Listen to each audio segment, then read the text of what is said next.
So today we're going to be making some breakfast sandwiches that are convenient to have in the freezer, save you a little time in the morning and some money from stopping by the gas station or fast food restaurants.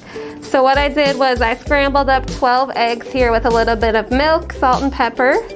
Cooked them at 325 for about 20 minutes, just until they're set in the middle. You don't want to cook them too long because you are going to be reheating them. And then we're just going to cut them into 12 squares.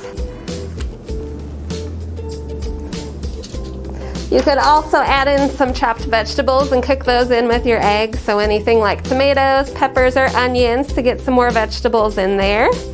I'm using some cheddar cheese today, but you can use any type of cheese that you'd like. Parmesan cheese, provolone cheese would all be good.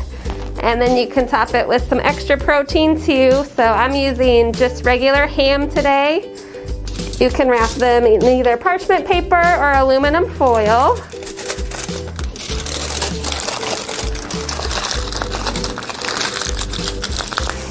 And then once you get them all made, you're going to want to put them into a freezer bag to keep them in the freezer.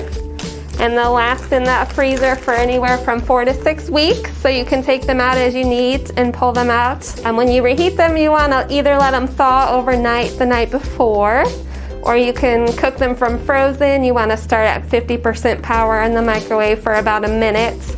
And then you can crank the heat up all the way for another 30 seconds to a minute.